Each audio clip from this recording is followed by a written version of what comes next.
С огромной радостью и нескрываемой гордостью приветствуем вас на 4-м республиканском шахматном турнире «Королевский гамбит». В воздухе витает напряжение.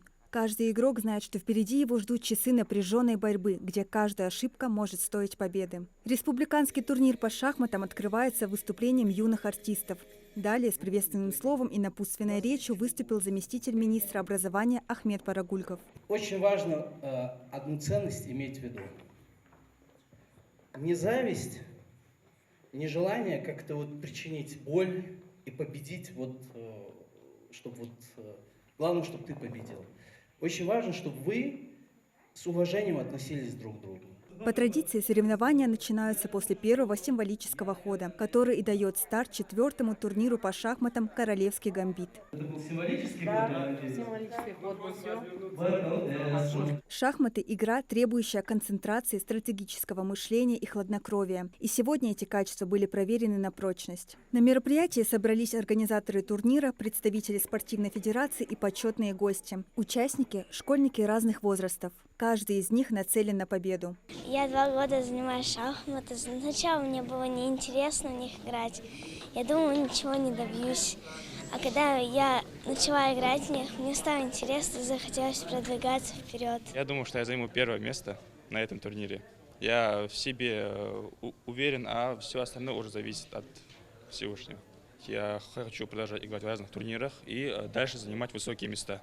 Соревнования проводятся под эгидой Министерства образования в сотрудничестве с Федерацией шахмат Республики. На турнире представлено 8 команд из 4 игроков. Ценители шахмат, которые ранее победили в муниципальном этапе, сегодня бьются за первенство и кубок. Кантышевская 4-я школа уже 4-й раз становится площадкой этого турнира.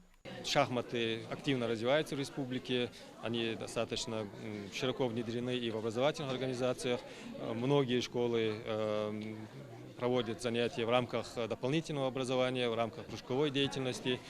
Поэтому от года в год интерес к шахматам растет. И сегодня мы уверены, будет очень интересная борьба между сильными командами со всех субъектов, со всех муниципальных образований нашей республики. Популяризовать любовь к шахматам среди молодежи и выявить новые таланты. Именно через такие турниры открываются двери в мир больших побед. Региональная федерация шахмат при проведении таких турниров оказывает методологическую помощь. Пожелал бы всем жителям нашей республики, чтобы при воспитании детей они уделяли огромное значение, большое значение игры в шахматы, чтобы ребенок хотя бы умел бы играть, стараться привить ему такую любовь к шахматам. Никакого зла от этого ребенок не получит, а в жизни очень много поможет просто. По итогам соревнований победителем стала команда гимназии Назрани. 2-е и 3-е место заняли 3-я школа Кантышева и 3-я школа Малгобека. Впереди юных шахматистов ожидают новые испытания, победы и поражения, но одно останется неизменным – любовь к этой игре, требующая ума, терпения и мужества. Луиза Арапиева, Билал Хильгов, Магаз 24.